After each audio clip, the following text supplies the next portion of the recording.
The cardboard helps the two ring halves meet and gives a better glue joint for the segments.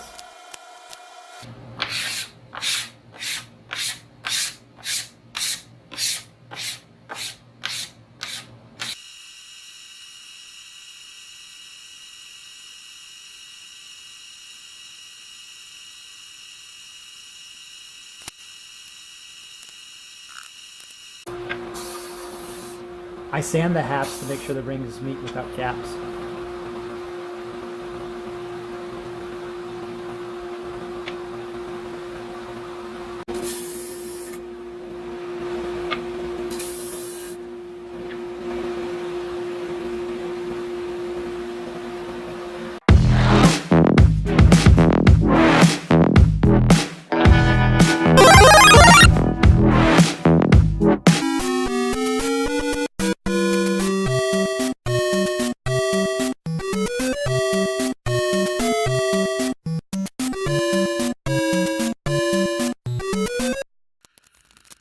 I'm using Mylar tape here so that the silicone won't bond to the mold. The problem is that my double-sided carpet tape didn't bond to it either. And then the wooden rigs started floating to the top.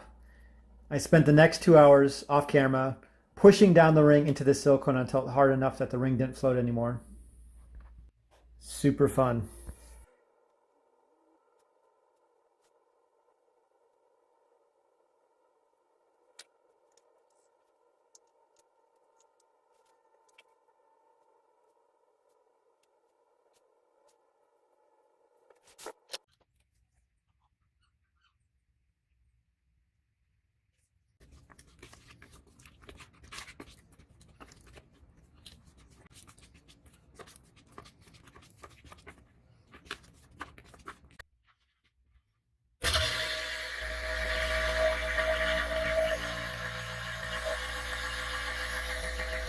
FYI, you do not need a vacuum chamber for some types of silicone mold, but this one called for it.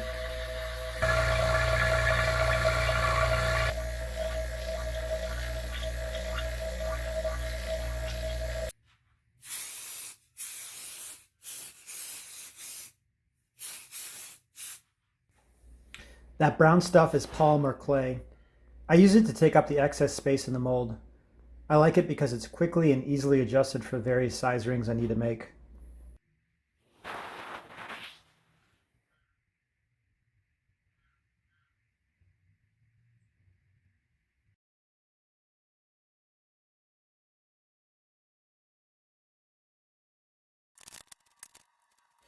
So, 2 mistakes here. 1, trying to mold 2 rings at the same time. It makes the mold less flexible, which is kind of the key to getting it to unstick.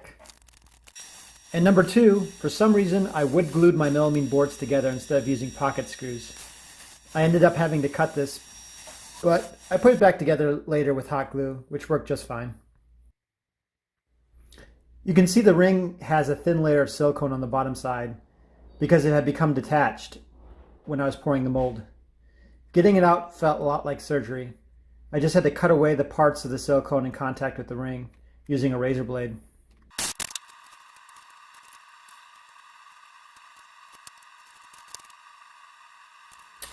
I decided to use Alumilite resin. Some of the molds were too big for my pressure pot, but I was able to shorten them up with my razor blade.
So you're saying this is not how you open your pressure pot?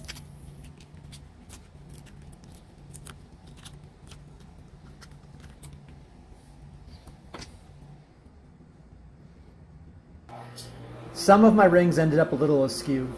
It was really hard to get the mold to sit perfectly level in the pressure pot. This comes back to bite me later on some of the glue joints.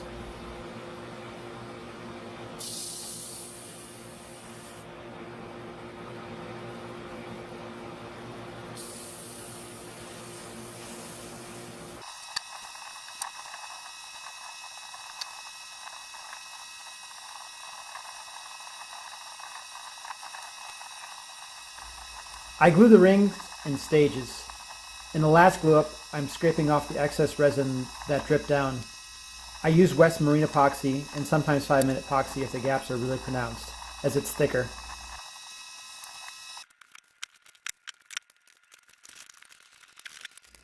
Instead of turning the entire vase in one large piece, I mount the bottom half of the vase first.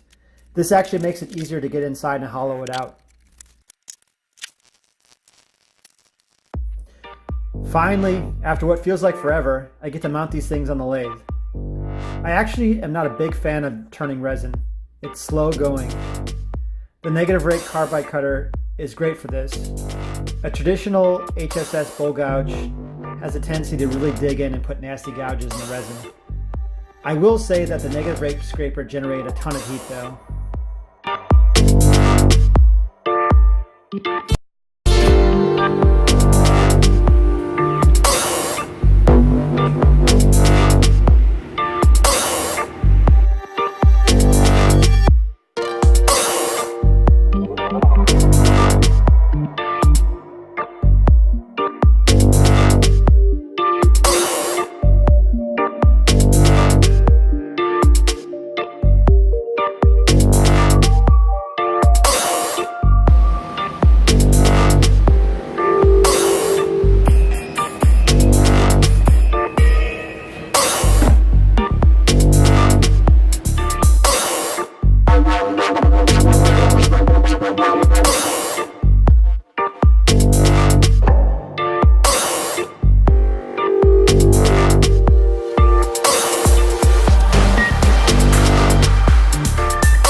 I got my super secret stash of ebony here.